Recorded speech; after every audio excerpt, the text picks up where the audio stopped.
पवित्र श्रीमद् भागवत गीता, पवित्र चारों वेद, पवित्र कुरान शरीफ, पवित्र बाइबल, पवित्र गुरु ग्रंथ साहिब, पवित्र कबीर साहिब की वाणी में छुपे हुए गूढ़ रहस्य अर्थात तत्व को जानने के लिए कृपया अवश्य सुनिए जगत गुरु तत्वदर्शी संत रामपाल जी महाराज के मंगल प्रवचन।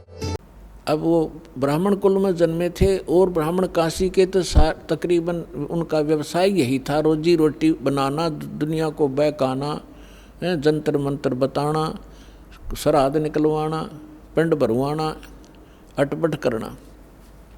लेकिन उनकी आत्मा नहीं मानती थी। वो केवल भगवान शंकर की महिमा गाते थे, शिव पुराण की कथा सुनाते थे। उस कथा से जो भी पैसा आ जाता था निर्वाह करते थे और शेष बच जाता था उसको भंडारे में लगा देते थे, संग्रह नहीं करते थे। जिस कारण से उनकी इस क्वालिटी से, इस गुण के कारण आम हिंदू के उनके प्रति आम हिंदू की एक विशेष जो आस्था थी, जुबान पर चढ़े हुए थे सबके कि बड़ा नेक आदमी है, कोई लालच नहीं करता है, निस्वार्थ कथा सुनाता है। और जिस कारण से अन्य जो रोजी रोटी वाले ब्राह्मण थे, वो पांडे, वो गौरी शंकर से ईर्ष्या करा करते कि सब इससे की प्रशंसा करते हैं, ज़्यादा लोग इन्हीं की कथा सुनने जाते हैं। तो उसको नीचा दिखाने के लिए वो बहुत प्रयत्नशील थे, लेकिन उनकी कोई चल नहीं रही थी, दाल नहीं गल रही थी। इस बात का पता चला काजी और मुल्लाओं ने। काशी के काजी मुल्ला मुसलमानों को पता चला कि गौरी शंकर हिंदू धर्म का घना प्रचार कर रहा है। और उनको ये भी मालूम हुआ कि अन्य जो ब्राह्मण हैं, जिनको सभी गुरु रूप में मानते हैं ये हिंदू लोग, वो इससे ईर्ष्या करते हैं, इनके साथ नहीं है।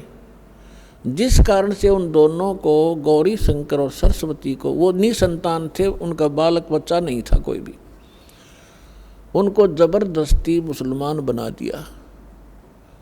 अपना जूठा पानी उनका सारा छिड़क दिया, उनके मुंह में डाल दिया। 10-5 हिंदू खड़े होकर देख रहे थे ब्राह्मण, उन्होंने जाकर सारा अनाउंसमेंट कर दी कि गौरी शंकर मुसलमान बन गया है, उसके घर नहीं जाना है, उसको अपने घर नहीं आने देना है, इसको गंगा में स्नान भी करना बंद कर दिया। गंगा घाट पर जहाँ ब्राह्मण लोग नहाया करते थे, वहाँ मुसलमानों को अलाउड नहीं था स्नान करना उस गंगा में। और मुसलमान लोग इस गंगा की गणी परवाह भी ना करा करते, नहान को विशेष, क्योंकि उनके उस इतिहास में है ही नहीं। तो गौरी शंकर सरस्वती विवश हो गए, उनका नाम बदल दिया। गौरी शंकर का नाम धर दिया नूर अली और सरस्वती का नाम रख दिया नियामत। अपभ्रंश करके उनको सीधा नीरू और नीमा कहने लगे। अब कोई भी हिंदू उनके पास कथा सुनने नहीं जाता था, शिव की कथा वो कर नहीं सकते थे क्योंकि मुसलमान बन गए थे। रोजी रोटी निर्वाह की समस्या सामने आ खड़ी हुई। उन्होंने देखा कि पैसा हमारे पास नहीं है, कोई व्यवसाय कर नहीं सकते, तो उन्होंने सिंपल सा तरीका खोजा जो बगैर पैसे से कोई धंधा शुरू हो। तो कपड़ा बुनने का कार्य शुरू कर दिया। उसमें कुछ नहीं करना, 4 डंडे से गाढ़ने होते हैं, 5-4 बस, वो जंगल में से काट लाए और चूल्हे का काम शुरू कर दिया। वो निसंतान थे, संतान नहीं थी। ऐसे ही कुछ समय और बीत गया। वो भले ही मुसलमान बन गए थे, लेकिन भगवान शंकर की आस्था, श्रद्धा वो भुला नहीं पा रहे थे। जब भी कोई आपत्ति आती थी तो भगवान शंकर से अर्ज किया करते थे। अब गंगा घाट पर स्नान करना बंद करवा दिया। प्रतिदिन स्नान करने का स्वभाव उनका बना हुआ था। उसके लिए उन्होंने एक स्थान खोजा जो लहर तारा नामक एक स्थान था, जहाँ पर बहुत बड़ा एक सरोवर था, लहर तारा सरोवर, और उसके अंदर गंगा का ही जल वर्षा के समय में लहरों के द्वारा गऊ घाट के ऊपर से जहाँ पशु जल पिया करते थे वो किनारा कट जाता था और गंगा पहले बहुत फुल समय पर चला करती थी वर्षा घनी होने पर 4 मास तक चौमासे में। तो उस गऊ घाट के ऊपर से पानी ओवरफ्लो होकर लहरों के द्वारा उछल उछल के और एक बहुत बड़े सरोवर को भर दिया करता था। वो झील थी और फिर उसमें सारा वर्ष जल निर्मल रहता था। गंगा के जल में एक गॉड गिवन एक ऐसा मेरिट है, ऐसा गुण है, ये सतलोक से आई हुई है ये गंगा, तो वो कभी खराब नहीं होता। पुण्यात्माओं, जितने भी आज तक सतलोक के गुण गाने वाले राधा स्वामी पंथ से पहले कोई सतलोक जाना नहीं था। और इन्होंने कबीर साहब की वाणी में तो सतलोक सचखंड की पूरी विवरण है ही है, लेकिन कबीर पंथी भी ढंग से नहीं जानते थे। सतलोक वो भी कहते थे, लेकिन सतलोक में कुछ नहीं मानते थे। चेतन ही चेतन है, वहाँ प्रकाश ही प्रकाश है, यही राधा स्वामी वाले कहते थे। और ये धन धन सतगुरु सच्चा सौदा, जय गुरुदेव। और निरंकारी तो कहते हैं भगवान निराकार है। और किसी हिंदू से पूछ ले, किसी मुसलमान से पूछ ले, किसी इस सिख या ईसाई से पूछ ले, परमात्मा को वो निराकार बताते हैं। अब सच्चाई, जिन महापुरुषों ने भगवान को देखा, फिर इस दास पर रजा हुई। अब वहाँ क्या सारी सृष्टि ऐसी है जैसी यहाँ पर है, ये डुप्लीकेट है और वो ओरिजिनल है। वहाँ पर ये 5 तत्वों से बना हुआ कोई मटेरियल नहीं है, एक तत्व से बना हुआ। जैसे 5 तत्वों से यहाँ यह शरीर बना हुआ है। अब इसमें कोई तत्व दिखाई नहीं देता, ये 5 तत्वों से बना है। मृत्यु के उपरांत इसको जब सभा किया जाएगा, ये अपने अपने तत्वों में बट जाएगा। इसी प्रकार वहाँ एक तत्व से सारी सृष्टि, सभी पदार्थ एक तत्व से, काजू किस्म सेब संतरे ये अनार एक तत्व से, हमारा शरीर एक तत्व से, तो वहाँ केवल एक नूरी तत्व से ही बना हुआ होता है। तो वहाँ ये सुंदर सरोवर जो अमर सरोवर हैं, वहाँ से सतलोक से ये गंगा आई है। परमात्मा ने एक सैंपल भेजा है कि हमारे लोक में ऐसा मटेरियल है, ऐसा पदार्थ है जो कभी खराब नहीं होते। और वहाँ तो लोक ही बहुत सुंदर है, वहाँ तो खराब होने का मतलब नहीं। और यहाँ इस गंदे लोक में 10 दिन में पानी में बदबू हो जा, और यहाँ पर गंगा का पानी जल खराब नहीं हो रहा। ये सतलोक से आया हुआ ये मटेरियल है, पदार्थ है। तो ऐसे दूधों की नदियाँ वहाँ सरोवर भरे हैं, दही के सरोवर भरे हैं, वहाँ पर शहद के सरोवर भरे हैं, हर तरह के पदार्थ हैं। और सदाबहार फल हैं, सदाबहार वृक्ष हैं, सदाबहार वहाँ पर ये बेल बूटे हैं, लता हैं। तो पुण्यात्माओं, प्रसंग चल रहा है, वहीं पर आते हैं। तो नीरू नीमा सुबह सुबह उठ करके प्रतिदिन उस लहर तारा नामक तालाब में स्नान करने के लिए जाने लगे। रूटीन बना हुआ था, गर्मी का मौसम था। जैसे ज्येष्ठ सुदी पूर्णमासी गर्मी का मौसम, और उस दिन परमात्मा अपने वचनानुसार, जैसे सुदर्शन जी से कहा था, बेटा तू चिंता ना करे, मुझे टाइम तो कितना लगे तेरे माता पिता को मैं पार करूँगा। जिस कारण से वो बोला, भगत सुदर्शन यहाँ की इच्छाओं को त्याग सका, नहीं तो उसके गल में या एक फांसी और गल गई थी। यही बहुत थी उसको यहाँ काल के लोक में फंसाने के लिए। लेकिन पुण्यात्माओं, परमात्मा कहते हैं मेरी शरण में जब आप आ जाओगे, फिर मेरा काम है, तुम मेरी मर्यादा में रहना, मुझसे दूर ना होना, फिर मैं आप करूँगा तुम्हारे सारे काम। कैसे तुम्हें पार करना है वो फिर मेरी ड्यूटी है। अब जैसे परमात्मा ने एक फार्मूले बताए हैं, द्वार धनी के पड़ा रहे, धक्के धनी के खावे, 100 काल झकझोल ही पर द्वार छोड़ ना जावे।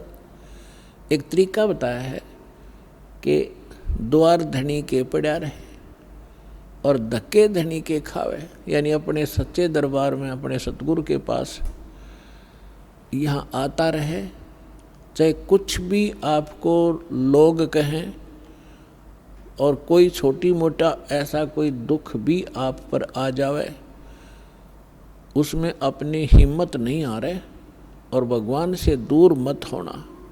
इसलिए कहते हैं द्वार धनी के पड़ा रहे और धक्के धनी के खावे। सतलोक यानी आश्रम में आता रहे जाता रहे, छोटा मोटा कोई उक चुक हो भी जा, हिम्मत नहीं आ रहे। कबीर साहब कहते हैं सतना छोड़े सूरमा, सत छोड़े पत जा, और सत के बांधे लक्ष्मी फेर मिले किया। फिर फार्मूला बताया है कि द्वार धनी के पड़ा रहे, धक्के धनी के खावे, 100 काल झकझोल ही पर द्वार छोड़ जा। तो परमात्मा भी और भी कहते हैं कि जो जन मेरी शरण है, जो एक बार मेरी शरण में आ गया और गुरुद्रोही हुआ नहीं, फिर उसको मैं छोड़ूंगा नहीं, पार करके ही छोड़ूंगा, समय कितना लग जाए। जो जन मेरी शरण है ताका हूँ मैं दास, और गेल गेल ला गया फिर जब तक धरती आकाश। तो पुण्यात्मा, अब परमात्मा ने अपने वचनानुसार उनको निकालना था। यदि वो ब्राह्मण बने रहते, उनमें अभिमान की कमी नहीं थी, और जहाँ अभिमान है वहाँ भगवान मिल नहीं सकता उन व्यक्ति को। आज से 600 वर्ष पहले ब्राह्मण वर्ग एक बहुत ही उच्च कोटि के माने जाते थे। इनको हमारे क्षेत्र में दादा नाम से पुकारा जाता था, चाहे छोटा सा बालक हो, और बहुत बड़ी महिमा थी इनकी। उस समय परमात्मा ने पहले तो उनकी वह मरोड़ काटी, वो बनाए मुसलमान, और हिंदू से उस ब्राह्मण कुल से हटाया। अब वो बेशक मुसलमान बने हुए थे, लेकिन वो तो एक सिंपल मैन थे, गुजारा करते थे अपना, जैसे भी नमाज नमूजों ने बता दी वह कर रहे थे, लेकिन अंतःकरण उनका टूटा हुआ था, उनके अंदर कोई अभिमान नहीं था। तो परमात्मा ज्येष्ठ सुदी पूर्णमासी संवत 1455 सन 1398 को ब्रह्म मुहूर्त में, ब्रह्म मुहूर्त कहते हैं सूर्य उदय होने से लगभग 1.5 घंटा पहले, वहाँ लगभग 1.5 घंटा पहले को ब्रह्म मुहूर्त कहते हैं। यहाँ थोड़ा सा प्रसंग और सुनाना अनिवार्य है कि एक रामानंद नाम के स्वामी रामानंद जी एक ब्राह्मण थे। वो काशी के अंदर अधिकतर ब्राह्मण लोग जो थे वो ऊत भूत की पूजा करते और करवाते थे। सदग्रंथों, वेदों और पुराणों से वे दूर चले गए थे। उस महापुरुष ने आकर के वहाँ पुनः वेदों का, पुराणों का आदि श्रीमद् भगवत गीता का प्रचार करना शुरू किया, जैसा उनको नॉलेज था। और उन्होंने 1400 ऋषि बना रखे थे अपने चेले। उनको संत रूप में उनका एक पहचान बना रखी थी। वैष्णव परंपरा से जो दीक्षित होते हैं वो सारे उनको बाह्य आडंबर करवा रखे थे। लंबा तिलक लगाना, गले में एक तुलसी के मनिए की एक माला डालना, ओनली तुलसी के लकड़ी का एक मनिया होता है। इस प्रकार के आप लक्षण वाले को वैष्णव संत बोलते हैं। तो 1400 वैष्णव संत बना रखे, वो जगह जगह प्रचार किया करते थे। और जैसे रामानंद जी ने उनको साधना बता रखी थी, वो साधना भी किया करते थे। उन 1400 ऋषियों में से एक ऋषि थे अष्टानंद ऋषि, और वो प्रतिदिन उस लहर तारा तालाब के ऊपर जाकर स्नान किया करते थे और वहीं वो जंगल सा था, आसपास वन थे, पहले वन जंगल तो बहुत होते थे सभी जगह। वहाँ बैठकर वो सुबह सुबह स्नान करके कुछ देर अपने गुरुदेव जी द्वारा बताई गई साधना को वहाँ घंटों किया करते थे और प्राकृतिक सौंदर्य का आनंद भी लेते थे, शांत वातावरण में करते थे। उधर से अष्टानंद जी स्नान करके अपनी साधना करने के लिए मृगछाला बिछा के और बैठे थे। परमात्मा सतलोक से आए सशरीर एक शिशु रूप धारण करके। अष्टानंद उनके शरीर का इतना तेज था, अष्टानंद जी ने देखा कि ऊपर से कोई प्रकाश का गोला सा आ रहा है। जो ही ऊपर को नज़र उठाई, उसकी आंखें परमात्मा के उस बॉडी के शरीर नूर को सहन नहीं कर सकी, आंखें बंद हो गई। जैसे हम सूर्य की ओर कभी देख लेते हैं गलती से, तो सूर्य के प्रकाश को हमारी चरम दृष्टि सहन नहीं कर पाती, हम आंखें बंद कर लेते हैं। आंखें बंद करने के बाद हम क्या देखते हैं कि सूर्य का आकार प्रकाश रहित एक गोला सा अलग दिखाई देता है, और जिधर भी हम करते हैं वैसे ही उधर ही वो दिखाई ही देता रहता है। इसी प्रकार जब उस अष्टानंद जी की आंखें बंद हुई, उसने क्या देखा, एक शिशु, नवजात शिशु दिखाई दिया। प्रकाश रहित बॉडी शरीर था उस बॉडी का, और पहले वही बॉडी, क्योंकि उस सहज प्रकाश युक्त तो था ही, जैसे सूर्य प्रकाश युक्त तो उस समय भी था, लेकिन उसके बाद केवल उसका प्रतिबिंब ही दिख रहा था। कुछ देर के बाद उसने आंखें खोली और बंद करी, फिर देखा कि वो प्रकाश उस लहर तारा तालाब के दूसरे कोने में जाकर और सिमट गया, और उसकी आंखों के सामने जो प्रतिबिंब था वो एक बच्चे का सामने घूम रहा था। अब अष्टानंद जी ने सोचा कि ये मेरी कोई भक्ति की उपलब्धि है या मेरे साथ कोई ये देव ने या किसी प्रेत ने, पितर ने कोई ऐसी घटना कर दी। उसने सोचा कि अपने गुरुदेव जी से, स्वामी रामानंद जी से इसका समाधान चाहूँगा। तुरंत उठकर चल पड़ा, साधना त्याग दी। अब उधर से नीरू और नीमा प्रतिदिन वहाँ स्नान करने जाया ही करते थे। अपनात्मा परमात्मा उस नीरू नीमा को संतान दे सकते थे, इतनी दे देते कि हाथ जुड़वा देते, बस करवा देते उनकी। लेकिन कहते हैं ना, समाज के विचार और भगत और जगत के विचारों में बहुत अंतर हो जाता है। इसी कारण से जगत और भगत का विरोध रहा है। जगत जो परंपराएं निभा रहा है, वो भक्त उनको निभाकर आगे बढ़ नहीं सकता।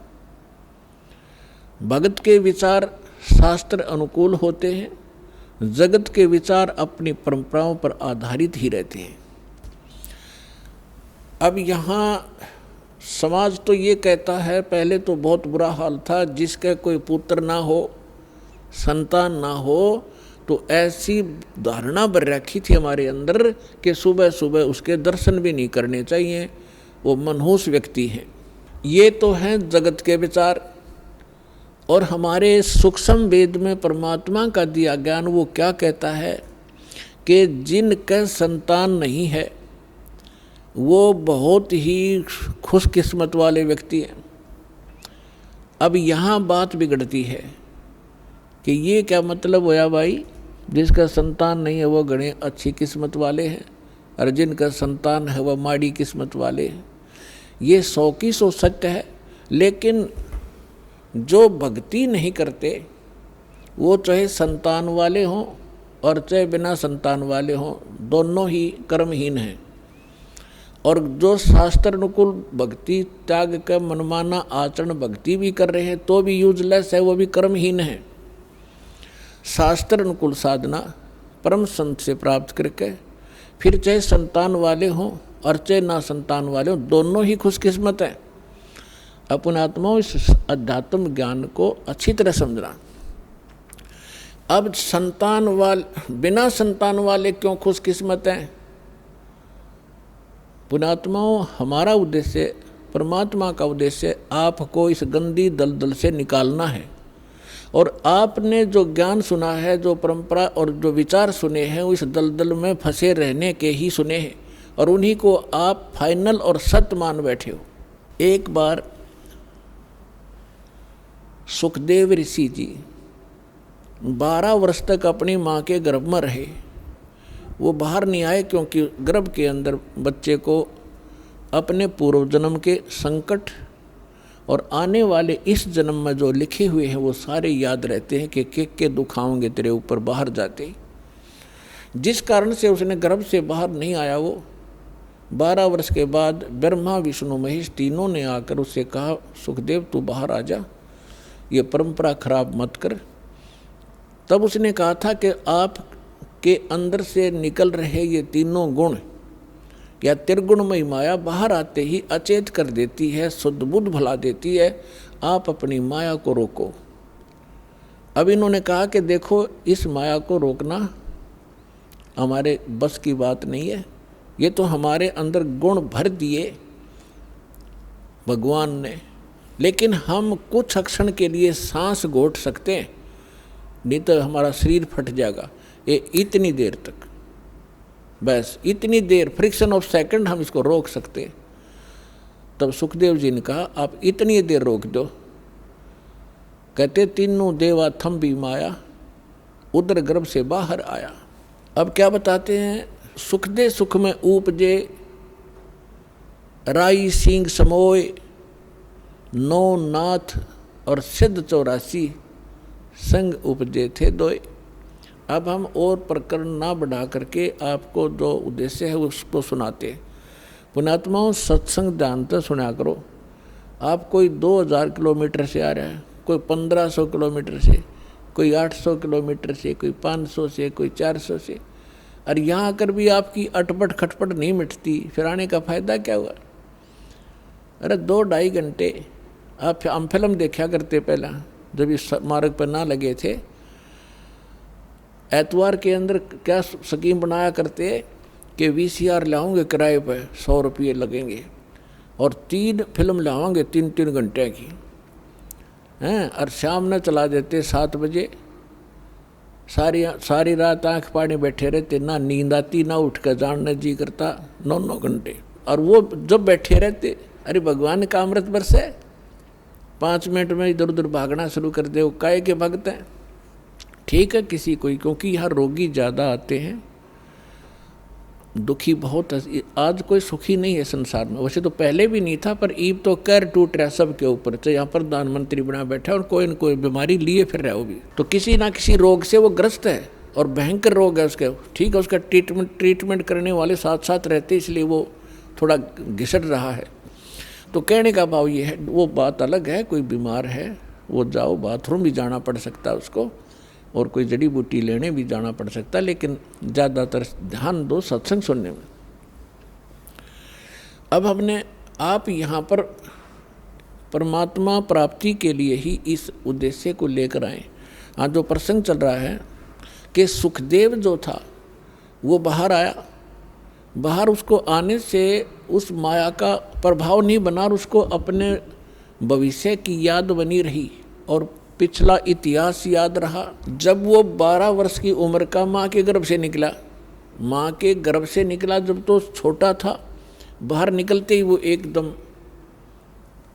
12 वर्ष की आयु जितना शरीर उसका एकदम उभर गया। तो क्या, अब सुखदेव ऋषि के पिता थे वेद व्यास जी। वेद व्यास जी ने देखा कि बेटा हो गया और उसको पता चलते ही वो दौड़ा दौड़ा आया। तब तक सुखदेव उठकर चल पड़ा। व्यास जी ने कहा कि हे बेटा, हे पुत्र, बैठ जा, रुक जा। तब उसने कहा, देखा नहीं अपने पिता की ओर, चलते चलते कह रहा है कि एक लेवा एक देवा दूतम, ऋषि जी कोई किसी का पिता नहीं पूतम, ऋण संबंध जुड़ा एक ठाठा। अंत में सब 12 बांटा। सुखदेव ने कहा कि ऋषि जी, ना जाने कितनी बार तू मेरा बाप बन लिया और ना जाने कितनी बार मैं तेरा बाप बन चुका हूँ। ये बूढ़ा बुरा झंझट है। ना जाने ये कितने युगों से आप और हमारा संस्कार उलट पुलट चल रहा है। अब के मैं इससे पीछा छुड़वाऊंगा और यदि मैं आपको देखूंगा तो मेरी ममता आप में बन जाएगी। यूं कह कर के वो पिछले संस्कार से उसकी कोई बैटरी चार्ज थी, उसमें आकाश में उड़ जाने की सिद्धि पूर्व जन्म के संस्कार से थी। वो आकाश में उड़ गया, आगे जाकर अपनी और नाल काटी और पत्ते पुत्ते लपेट कर जंगल में घूमने लग गया। ये लंबी कथा है, हम उस प्रसंग पर आते हैं कि एक लेवा एक देवा दूतम और कोई किसी का पिता नहीं पूतम। पुण्यात्मा और परमात्मा का ज्ञान है, ये किसी डूम बाट के गीत नहीं है। यदि आपने अध्यात्म मार्ग को ग्रहण करना है और यहाँ भी सुखी होना है और सतलोक चलना है तो जो ज्ञानदास आपको बता रहा है उसको हृदय में समा लेना। अब क्या बताना चाहता हूँ कि जैसे आज कोई आपका पुत्र है, कोई पुत्री है, ये पिछले संस्कार से है। एक बेटा ऐसा है, पिता कमा रहा है, जोड़ रहा है, उसके लिए मर रहा है और वो गुलछर्रे उड़ा रहा है, शराब पी रहा है, गाड़ी खरीद ली हैं और 10 मित्रान बिठा के होटलों में जाकर दारू पीता है, मांस खाता है और पिता बैठ कर रोता है। तो उस पिता ने पिछले जन्म में उस बेटे का ले रखा था, कोई किसी ने कभी रिश्वत ली होगी या कोई धोखा करके कोई अटपट किया होगा, अब वो पूरे करके छोड़ेगा। एक कथा है, एक किसान था, उसकी पत्नी, एक पुत्र होने पर पत्नी की मृत्यु होगी। उसने दूसरा विवाह कराया, उससे एक पुत्र हुआ, फिर दोनों ही मर गए। अब बड़े पुत्र का विवाह हो चुका था, छोटा पुत्र उससे 10-15 वर्ष अंतर था, छोटा था। अब क्या हुआ, जो बड़ा पुत्र था पहली पत्नी से और छोटा पुत्र था वो उनसे काफ़ी उम्र में छोटा था। छोटे वाला बीमार हो गया, इतना रोगी हो गया कि उसके ऊपर बहुत से पैसे भी लगे, कुछ पैसे भी लगाए लेकिन वो इलाज नहीं हो पा रहा था। किसी ने बताया कि वहाँ ले जाओ, एक बहुत बड़ा वैद्य है लेकिन पैसे लेगा 5,000 रुपये। उस समय 5,000 रुपये आज के 50 लाख के बराबर। तो उन्होंने सोचा, दोनों पति पत्नी ने विचार किया कि क्यों ना इसको किसी प्रकार से इसकी मृत्यु करा दें, विष दे दें, तो उसके पति और सारी संपत्ति अपने पास रह जाएगी, इस वाली भी। उन्होंने ये विचार करके स्वयं तो हत्या करने की सोची नहीं, एक डॉक्टर से बात कर ली, वैद्य से, कि भाई आप ऐसे करो, इसको विष दे दो। उसने कहा मैं 500 रुपये लूँगा और किसी का शक भी ना होगा, 2-4 दिन दवाई देता रहूँगा और फिर मैं इसका काम तमाम कर दूँगा। अब उसने 500 रुपये लिए उस समय, कहाँ 5,000 थे, उन्होंने सोचा 500 में पीछा छूटा ही तक। तो उसने 500 रुपये लेकर उसको विष दे दिया, वो लड़का मर गया। तो ग्रामीणों ने, रिश्तेदारों को पता था कि भाई बहुत दिनों से बीमार चल रहा था, मृत्यु होगी, बात समाप्त हुई।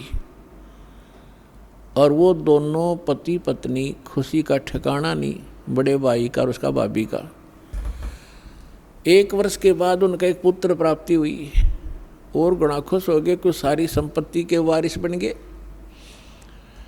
अब उस इकलौता पुत्र उसको खूब अच्छा घी दूध खिलावे, लाड से पाले पोसे। घने दिनों में वो गाभरू हो गया, जवान हो गया। युवा होते ही उसका विवाह कर दिया।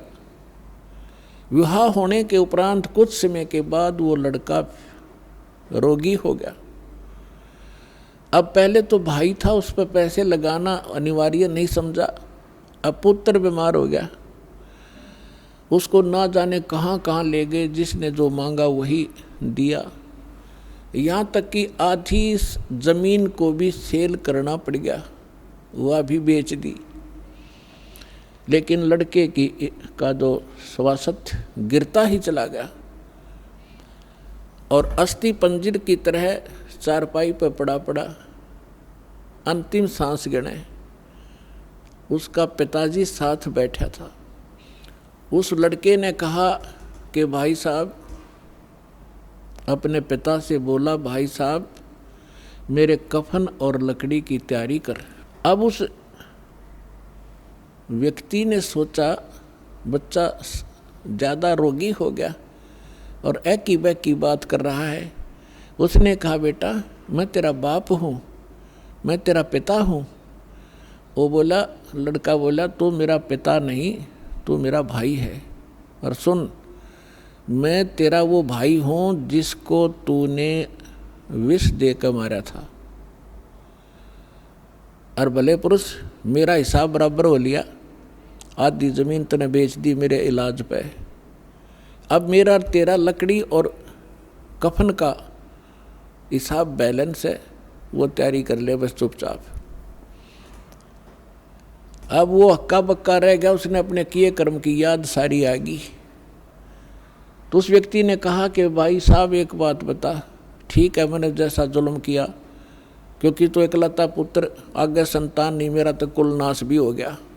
लेकिन एक बात बता, हमने तो जो बुरा किया फल मिल गया। अब ये तेरी पत्नी है, इसने क्या बुरा किया था, अब जिंदा जलाई जाएगी तेरे साथ, क्योंकि उसमें सती प्रथा थी, पति के साथ पत्नी को कंपलसरी जला दिया करते जिंदा। तब उसने लड़के ने कहा कि वो वैद्य कहाँ है जिसने मुझे विष दिया था। उसके भाई ने बताया कि वो आपके 4 वर्ष बाद अचानक हार्ट अटैक होकर मर गया था। तो उसके लड़के ने बताया कि ये वो मेरी पत्नी वो वैद्य है, अब यह जिंदा फूकी जाएगी। इस दुष्ट ने 500 रुपये के लालच में ऐसा जुल्म किया था। तो पुण्यात्माओं, परमात्मा कहते हैं एक लेवा एक देवा दूतम, या कोई किसी का पिता नहीं पूतम। ऋण संबंध जुड़ा एक ठाठा, अंत में सब 12 बाटा। अब जो प्रसंग चल रहा था कि जिनके संतान नहीं है वो उनका बैलेंस खत्म हो गया है, किसी के साथ संस्कार उलझेड़ा नहीं रहा उनका। और हमारे समाज में ऐसे ये लोक वेद दंत कथा ऐसी बना रखी है कि जिसका संतान नहीं उसका के जीना, उसकी शकल भी ना देखो। अपने आत्मा जो बहन और जो भाई जिसका संतान का संयोग नहीं है, यानी वो कति क्लियर है, उनका कोई एक दूसरे से लोन नहीं है। अब लोन नहीं है तो जानबूझ कर भगवान भी लोन फंसावे नहीं उनका, वो आपको हर पहलू पर ज्ञान देंगे। लेकिन अब जिस विषय पर चल रहा है यही बताएंगे। अब जैसे क्या होता है, इंसान तो कुछ दिनों के बाद संतोष कर लेता है कि भाई चलो भगवान ने जैसा संस्कार दिया हमारे भाग्य में ना होगा। लेकिन बहन, उसकी पत्नी को संतोष नहीं होता। अगर होता है तो अड़ोसी पड़ोस के रिश्तेदार की माताएं बहनें आकर उसको जीर्ण नहीं देती, कोई ना कोई आकर आटपकेगी, आवेगी मनमाने कोई उधारा सामान मांगने, और चर्चा चलावेगी न्यों कि बहू का कोई बालक नहीं हुआ, ये भगवान एक जातक तो चाहिए था, बता के जीना बिना संतान के क्यों कर टाइम पास करे। तो वो ना चाहते हुए बेचारी दुखी हो जाती है उनके आपस की वार्ता सुन के, तो उसको प्रबल प्रेरणा हो जाती है चाहे हुक एंड क्रुक किसी प्रकार भी बालक हो। और बालक संस्कार में है नहीं तो उसकी अंत में तड़फ उस माई की जिसके बालक नहीं होते, इससे वियोग में मर जाती है। भगवान एक मेरा संतान होती तो संसार समाज में भी सुखी होती, औरों की तरह मेरा भी इज्जत होती, वो मर जाती है। इस काल ने ऐसा जुल्म कर रखा है हमारे साथ। अब कहते हैं जिस भी इच्छा को लेकर मरता है ये काल फिर उसकी बिरान माटी करता है। उस बहन को अगले जन्म में वो कुतिया बनावेगा और फिर न्यू कहेगा ले तू नरी संतान जाम ले, 8 कट्ठे पैदा कर ले। अब छक ले पैदा कर करके क्यों दुखी हो रही थी। अब परमात्मा कहता है इस झंझट से पीछा छुटवा लो। अगर आप समाज को देखकर चलोगे भक्ति मार्ग पर नहीं चल सकते। हमने परमात्मा पाना है, सतलोक जाना है, तो जैसे भगवान रखे ऐसे ही रहना। अब थोड़ा सा यहाँ प्रसंग और बताना पड़ेगा, क्योंकि प्रथम बार जो भक्त आते हैं जिनका संतान नहीं है उनको कुछ संतोष तो इस उदाहरण से होगा, लेकिन वो चिंता ना करें। यदि आपने यो उलझेड़ा करवाना है तो वो भी कर देंगे भगवान, क्योंकि आप शरण में रहना उनको मालूम है कि शरण में रहेंगे तो वो उस संस्कार को जो मालिक जोड़ेगा वो फिर अपने ही हिसाब से उनको पार भी कर देगा। जैसे आप अभी दास ने कहा था कि परमात्मा की शरण में जब आ जाते हैं भगवान फिर कहता है कि तुम मेरे अनुसार चलते रहना, फिर मैंने देखना तुमको कैसे पार करना है। जैसे सुदर्शन जी की इच्छा बन गई कि मेरे माता पिता पार हों जब बात बने। अब हालांकि उनका कोई संस्कार नहीं था, वो चले गए थे, कोई कुतरू बन रहे थे कि गधा बन रहे थे। परमात्मा ने वो भी स्वीकार किया, बेटा तुझे पार करने के लिए मैं यह भी तेरी समस्या हल करूँगा। तो इसीलिए जिनका संतान नहीं है पर जब घड़िए पहले तो कोशिश करेगा भगवान कि ना फंसे इस अड़ंगे में और नहीं मानेंगे, तो फिर वह भी समस्या आपकी संतान वाली भी यहाँ खूब हल होएगी। थोड़ा सा उदाहरण दे दूँ। एक बहन, वैसे तो बहुत सी ऐसे उदाहरण हैं यहाँ पे जिनके 10-10, 15-15, 20-20 वर्ष तक विवाह हुए को हो गए थे, संतान नहीं थी। अब यहाँ सत्संग सुनकर जाते हैं तो उनका मन शांत हो जाता है कि ना हमने संतान चाहिए नहीं। और वहाँ जाओ संसार में वह जानते इंजेक्शन ला दें, अब वो फिर बेचैन हो जा बहन, तो फिर आते डिमांड वो ही करे। बहुत बार समझाया उनको, लेकिन आखिर में परमात्मा ने उनको फिर वो अब ये दिल टूटेगा कि तो और जा फंसेंगे किसी नालायक आदमी के, बालक तो होने नहीं उनसे, और वो ये भक्ति और बर्बाद हो जाएगी इनकी। तो उनको एक बहन को ने कभी तो असंतोष कर ले, फिर घर वाले जाकर फिर न्यों के बता कोई जीना है, बालक नहीं, इतने दिन हो गए नाम ले रखा, फलाना काम काहे का तू गुण गाती फिरती है। तो परमात्मा ने उसके सुन दी। 2 लड़की गर्भ में 2 बच्चे हो गए एक कब्र में, और वो ये कहा करती कि भगवान चाहे मेरे लड़की हो जाए, समाज का मुंह बंद हो जाए, मुझे लड़के की जरूरत नहीं। 2 दी इकट्ठी है। अब वह फुली नहीं समाओ, सारा अड़ोस पड़ोस भी नहीं बोले थारे गुरु जी तो वे पूरे हैं। 1 साल के बाद 2 और गर्भ में चेक करा ली, बोला 2 लड़की और है। अब वह चिंतित हुई, मैं खाई बोल रहा मत, इबले जो मालिक तुझे दे रहा है, अब मत बिरड़ावे। तो पुण्यात्मा परमात्मा जो चाहे सो कर दे। एक बार देखो पुण्यात्मा, हर तरह से हर पहलू पर ज्ञान दिया जाता है। एक बहन और उसकी सास ने नाम लिया। सास का दृढ़ विश्वास था, वह बहन बेटी बालक थी। उसके एक लड़की थी, उसके बाद गर्भ नहीं रहा था, खराब हो जाता, और भी काफ़ी जगह पर वो घूमे फिरे। फिर उनको पता चला तो यहाँ दीक्षा ली। जींद जब सत्संग किया करता था दास,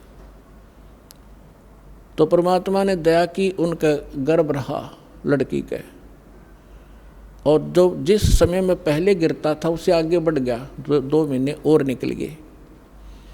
तो उनकी खुशी का ठिकाना नहीं रहा। उन्होंने क्या किया,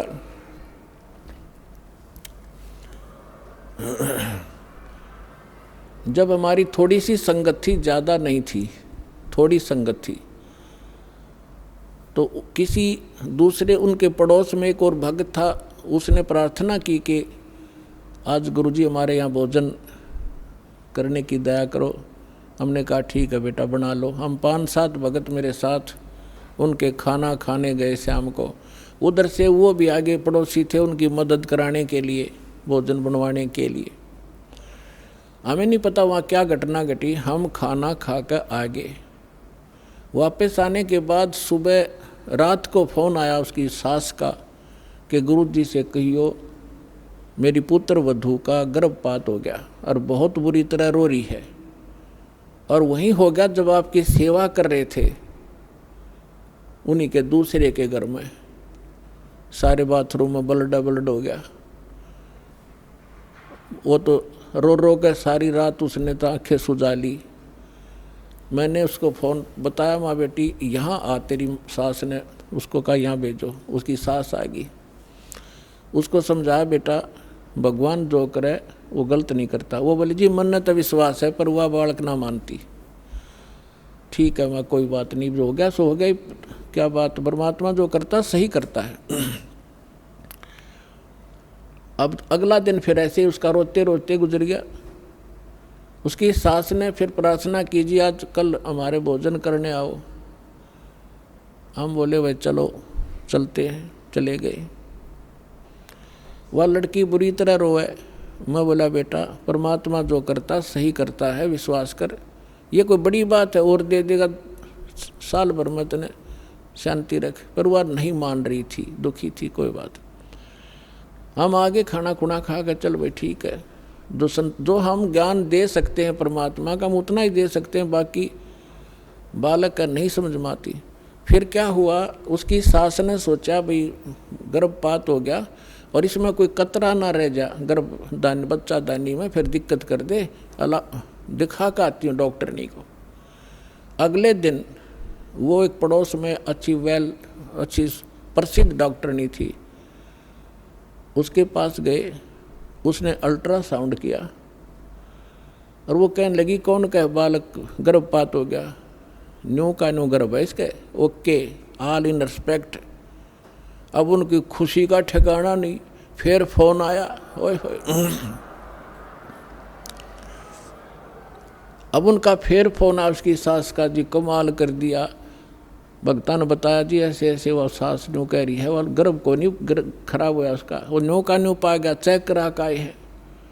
अब अगला दिन वो दोनों आई सास बहू, वहाँ पर कुटिया में हम बैठे थे और खुशी न्यारी खुश हो रही वाला लड़की। मैं बोला बेटा भगवान पर भरोसा करो और परमात्मा जो करता वो गलत नहीं करता। अब फिर देखो कमाल, 3 महीने 4 महीने के बाद उसने चेक कराया, अगर लड़का से अगर लड़की, वह लड़की पाई। अब वह फिर रो, वह लड़की उसकी पुत्र वधू, मैं तो इसका गर्भपात कराऊंगी, हमसे बात करी। मैं बोला खबरदार जय जीवन से की है तो कोई बात हुई है, जब तेनों रोए थे मेरा गर्भ गिर गया। अब परमात्मा तो मालिक है और ये उस लड़की ही थी जो गर्भपात हुआ था, उसने गर्भपात कर दिया दाता ने। तेरी नालायकी देख कर किया था कि यार रोएगी लड़की ने देख कर, क्योंकि हमें ज्ञान तो है ही नहीं। और फिर लड़का देता, उसी आत्मा को लड़का बना कर देता। अब रोले अपने कर्म। अब हमारा स्वभाव कैसा हो गया, ऊंट जैसा। ऊंट पे समान धरे ना उसने लाद दे, और जब भी नौकरा जब भी रोया करे बहुत बूढ़ा कर दिया मेरे साथ में। और जब उसने उतारे, जब समान ने तारा करे ना ऊंट पर, जब भी वो नौकरा करा उसने कहीं भी बूढ़ा करे मेरी गेल्या, अब भी बुरा कर रहा है मेरा। तो परमात्मा हम हो गए ऊंट के से स्वभाव के। अब परमात्मा हमें सुख दे जब भी रोआ, और दुख में तो रोना है, रोना वो तो स्वाभाविक है। तो उसकी सास ने यह बात समझ में आ गई थी, गुरु जी के वचन का मैं तब उल्लंघन करूँ नहीं।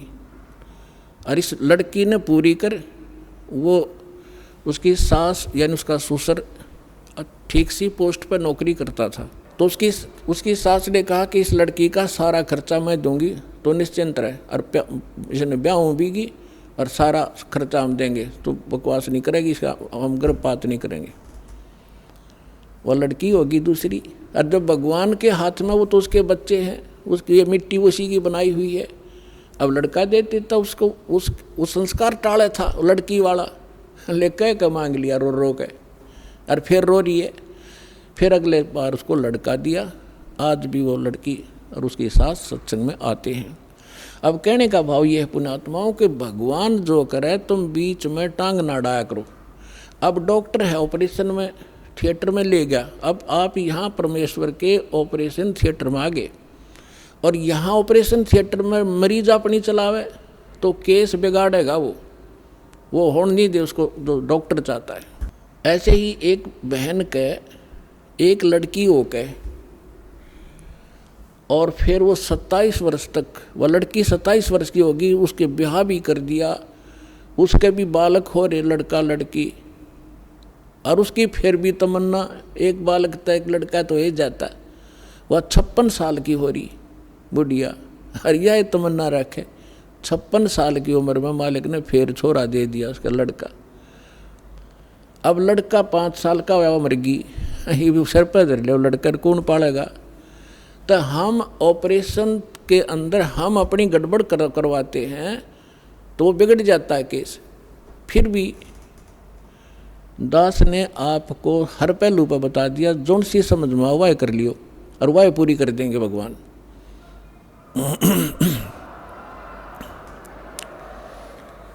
अब हम आते हैं उस प्रसंग पे।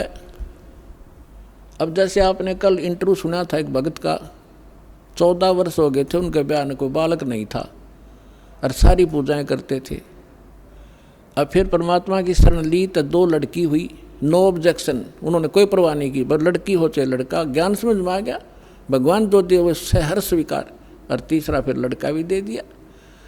तो विश्वास रखो इस भगवान पर, जो करे परमात्मा जो करेगा वो गलत नहीं कर सकता, हम जीव हैं गलत खुद करवा लेते। अब हम आते उस प्रसंग पे जहाँ आज दास आपको सुनाना चाहता है। अब नीरू नीमा के घर पे पहले दिन, जिस दिन भगवान मिले उससे पहली रात्रि में पहले दिन कोई रिश्तेदार औरत आ गई और उसने तो वही जिक्र करना, हे बेटी बालक को नहीं हुए, भगवान रुस गया तेरा ते, समाज में के मुँह दिखावेगी, सुबह सुबह कितने निकलने जोगी भी कोई ना। अब वो नीमा का इसे इंजेक्शन लागी, वह बुढ़िया वह तो चलेगी, सारी रात रोई करवट बदल बदल के, हे भगवान एक बालक हो जा, हे भगवान एक बच्चा मिल जा, मेरा भी संसार में साझा हो जाता।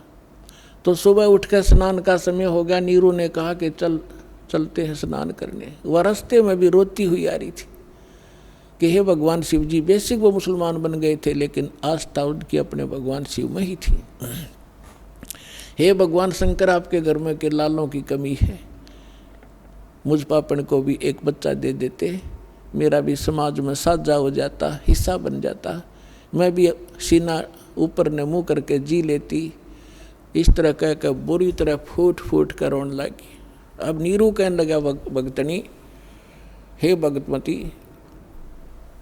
यदि हमारे भाग्य में होते, आज 60 साल की उम्र होली हमारी, तो दे ही देते परमात्मा, और अपनी आंखें खराब मत करे, कोई बुढ़ापे का सहारा नहीं, आंखें रो रो कर तू ख़त्म कर लेगी, अंधी हो जाएगी, ना रोए, शांति दी। यानी ये चर्चा करते करते वो लहर तारा तालाब पर पहुंच गए। पहले नीमा स्नान करने लगी, ब्रह्म मुहूर्त था, 1.5 घंटा सूर्य उदय होने से पहले अंधेरा अच्छा रहता है और सुबह की रोशनी एकदम ही होती दिखाई दिया करे। अब नीमा स्नान करके बाहर आई और नीरू स्नान करने के लिए सरोवर में प्रवेश कर गया। अब नीमा जिस कपड़े को लपेट कर नहाई थी उसको धोने के लिए पुनः किनारे पर गई तालाब के। तब तक रोशनी सी हो गई थी, दूर तक का थोड़ा थोड़ा दिखाई देने लग गया था।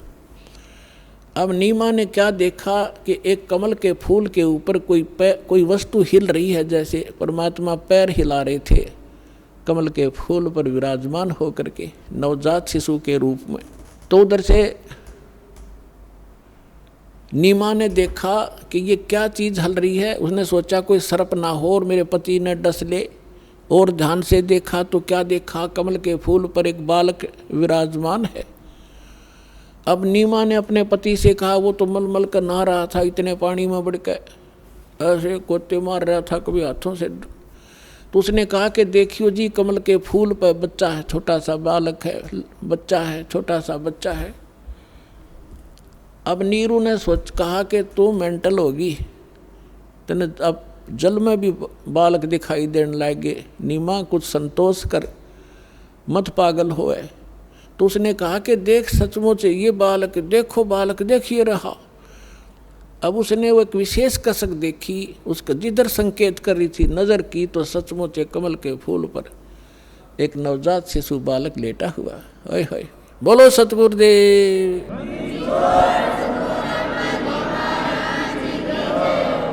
आइए अब हम उन श्रद्धालुओं के अनुभव जानते हैं जो जगत गुरु तत्वदर्शी संत रामपाल जी महाराज जी से दीक्षा प्राप्त कर चुके हैं तथा उनके द्वारा बताए गए भक्ति मार्ग पर चल रहे हैं। नमस्कार जी।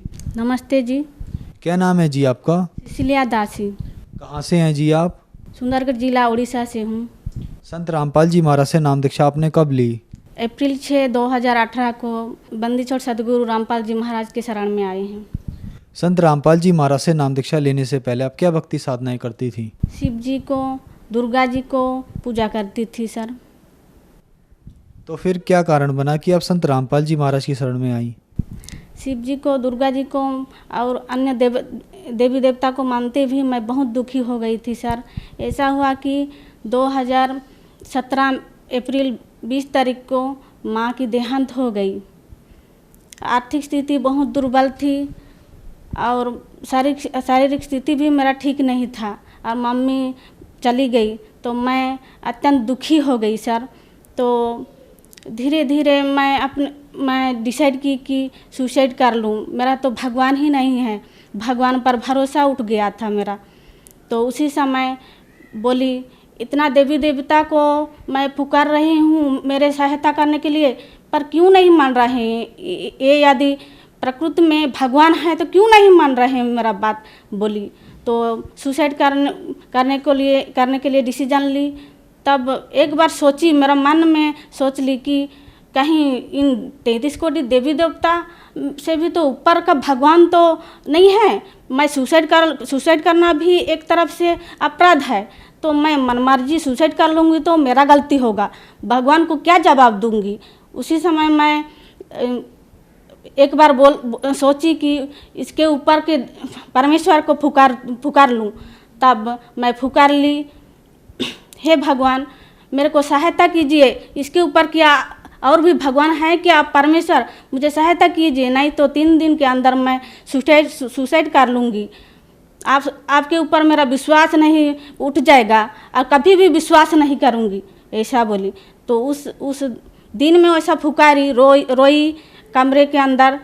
तब रात को ऐसा ही बिना खाए पिए मैं सो गई।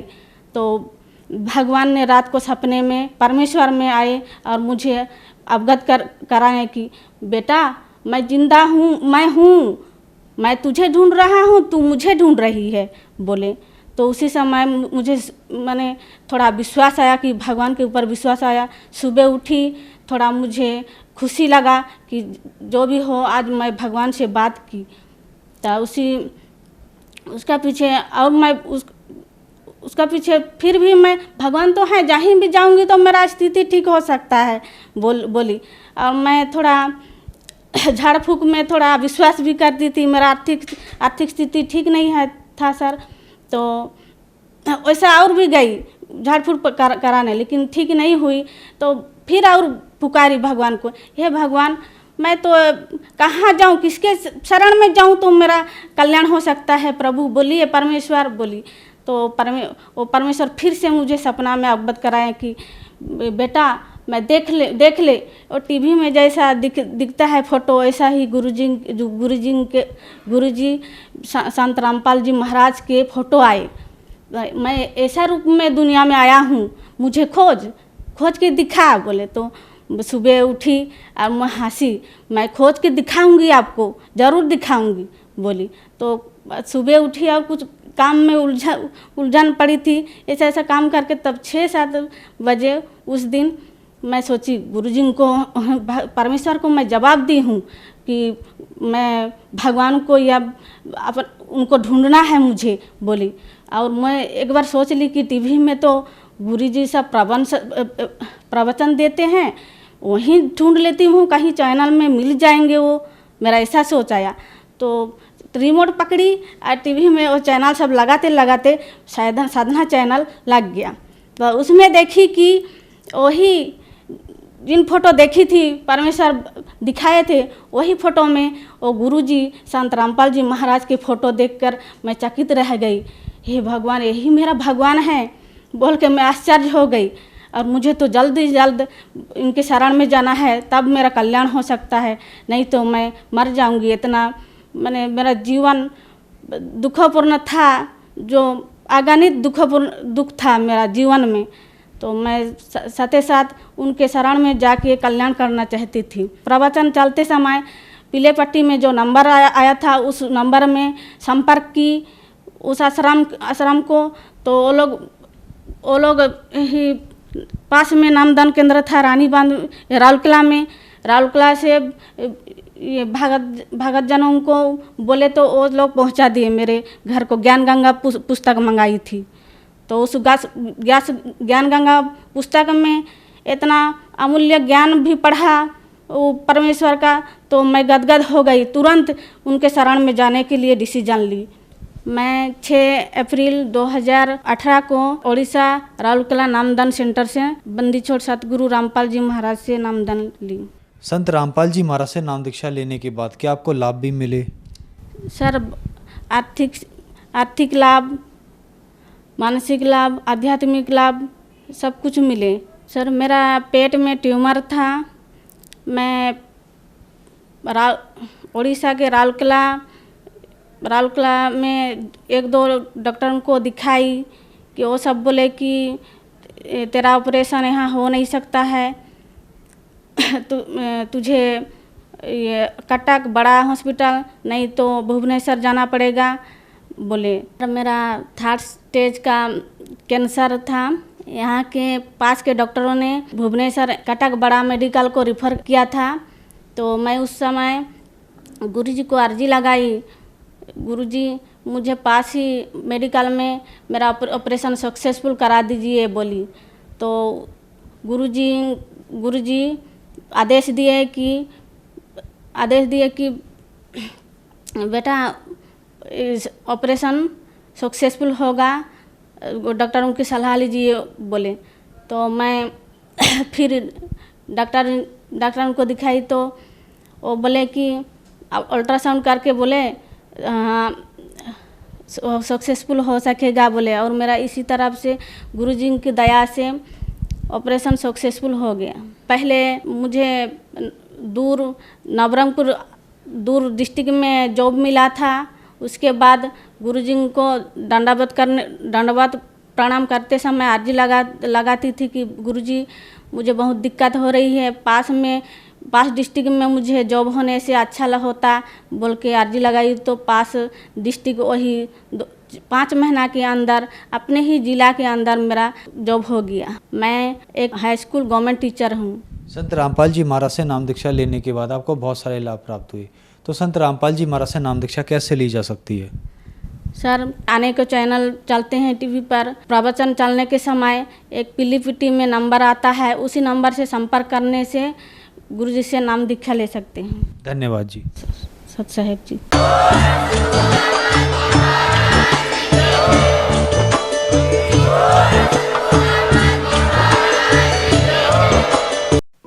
आप सुन रहे थे जगत गुरु तत्वदर्शी संत रामपाल जी महाराज के मंगल प्रवचन। अधिक जानकारी के लिए संपर्क करें।